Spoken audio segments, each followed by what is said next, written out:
Okay, in this next hand we have jacks, folds around, there's a min-raise steal, and hero decides to 3-bet.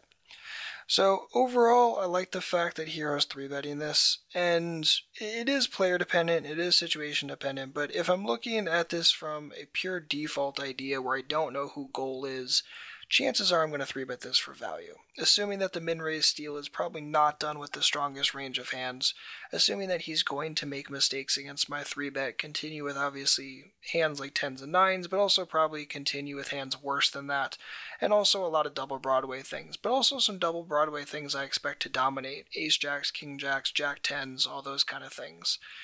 And that's a big part of what I'm looking for when I'm 3-betting a hand like this. If I'm 3-betting jacks and he's only going to continue with queens plus, my 3-bet's kind of useless.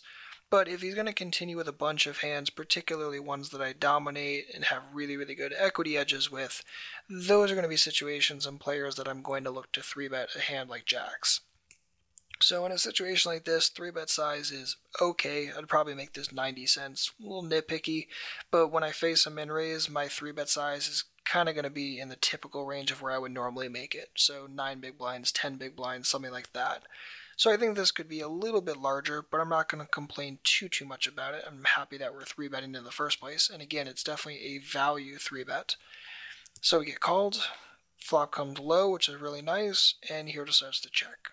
So this doesn't really make much sense, because if you're hero and you're 3-betting jacks pre-flop, chances are you're doing it for value.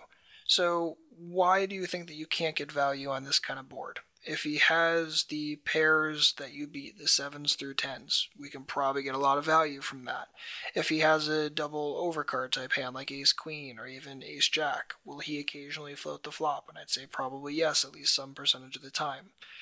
So I'm thinking that he can and will continue with enough second best, and I don't have much reason to think that 1, I need to get into a showdown value mode, or 2, that he'll make more bet mistakes than call mistakes. I mean, he might, but chances are you don't have that information. And even if you only get, say, the single bet stab from ace-queen, you check call, you check the turn, he checks, and you're essentially giving him 2 cards to improve or do whatever the heck he wants to do.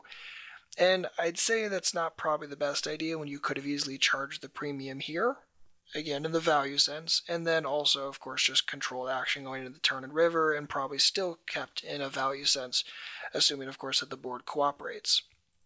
So this is the kind of spot where I think we need to be betting this probably for like $1.20 and just kind of play poker from there. I expect to make plenty of value with a bet here, and I think checking is just kind of gapping value and doesn't make much sense given the fact that we 3-bet preflop. Again, the 3-bet preflop was for value, so there's no reason that you can't get value here. So gold decides to check behind, 10 on the turn, and hero checks again. So I don't know what the heck is going on with this incredibly passive line, but I really, really don't like it. If I ever check the flop, I'm certainly going to be betting the turn, trying to maximize value from the small pair, random showdown value stuff that he has, or maybe he'll feel really happy now that you check the flop, and he'll call you one street with ace-king, ace-queen type hands. I just think that by checking the flop and then checking the turn, you're really gapping value, and I really hate to see that. So I'd really like to see, again, a $1.20 bet on the turn, totally for value.